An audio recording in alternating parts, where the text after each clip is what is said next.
Tuan Chow Kon Yao, Tanjung.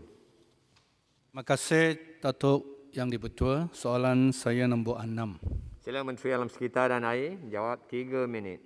Pertama saya ucap terima kasih kepada Yang Berhormat Tanjung kerana membukakan soalan ini. Sebenarnya soalan ini telah banyak kali dibangkitkan dan saya ingin tegaskan bahawa isu yang dibangkitkan oleh Yang Berhormat berhubung dengan kawasan tadan air Ulu Muda. Untuk makluman Dewan Yang Mulia bahawa sumber air dan tanah merupakan dua bidang yang terletak di bawah bidang kuasa kerajaan negeri selaras dengan Perlembagaan Persekutuan Jadual ke-9 Senarai 2 yakni Senarai Negeri. Lembangan Sungai Muda merupakan berada di negeri Kedah yang dikongsikan di bahagian hilir dengan hilir sungai hingga ke laut bersama dengan Pulau Pinang. Untuk makluman Dewan Mulia, lembangan Sungai Muda ini mempunyai keluasan berjumlah 4,151 km persegi.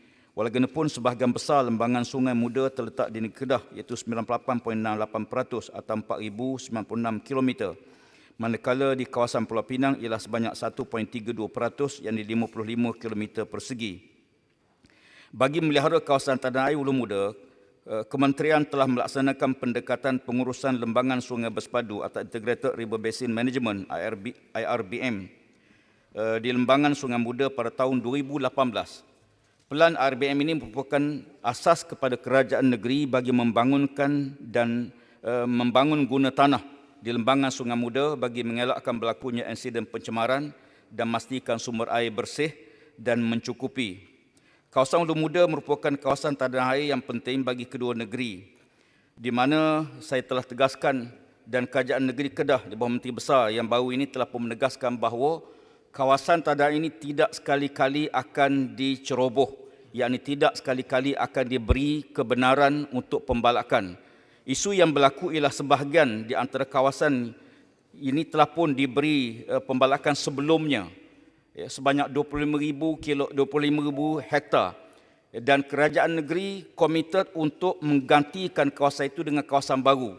Dan ini penegasan yang telah pun dibuat oleh Yang Berhormat Menteri Besar dalam Dewan Negeri. Dan pada 5 Mei 2020, kerajaan negeri telah pun mewartakan 25,000 hektar kawasan ini sebagai kawasan bebas pembalakan. Maksudnya tidak akan lagi berlaku sistem pembalakan dalam kawasan tersebut.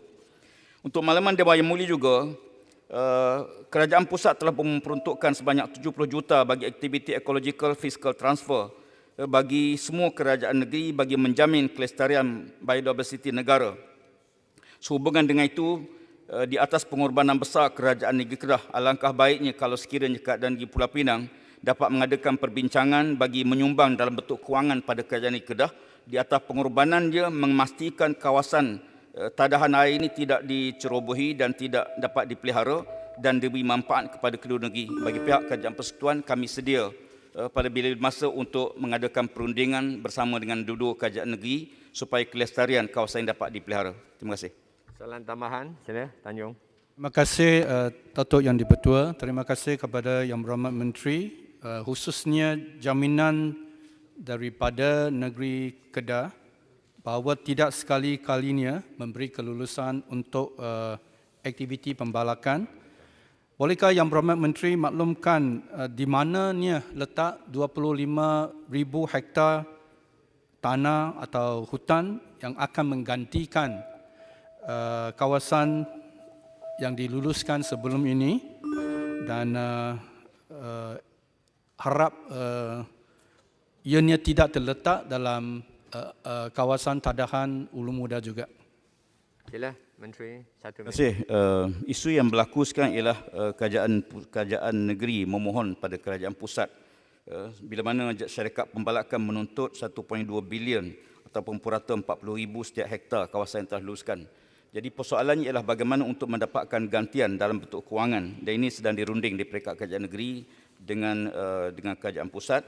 Dan walaupun saya suka juga menyebut bahawa Pulau Pinang perlu juga untuk sama-sama meneroka sumber air alternatif seperti air pulih guna daripada pembentungan yang disasarkan oleh pihak KASA atau pihak kementerian sebanyak 1,500 juta liter sehari air pulih guna daripada loji kumbahan menjelang tahun 2030 untuk kegunaan industri. Demikian juga kita mengharapkan juga kerajaan Pulau Pinang dapat meneroka kawasan-kawasan sumber air bawah tanah dalam usaha mengurangkan pergantungan kepada sumber sedia ada. Suka saya maklumkan pada Dewan Yang Mulia bahawa mengikut maklumat daripada data daripada sumber bahagian pengurusan hutan Ibu Pejabat JPSM, Pulau Pinang di sebanyak 3,398.94 hektar dicadangkan diwartakan sebagai kawasan tadahan air, dan untuk makluman hingga setakat ini Pulau Pinang masih belum mewartakan sikit pun, masih lagi kosong. Dan saya bagi pihak kementerian kita merakam penghargaan pada negeri-negeri yang telah mewartakan 100%. Kedah 100% kawasan daripada 110,000 telah diwartakan sebagai kawasan tadahan air. Manakala Johor 99.47%, Melaka 100%, Negeri Sembilan 100%, Pahang 100%, Perlis juga 100%, Selangor dan Terengganu juga 100%, manakala Perak 54.12% dan Kelantan 99.20%.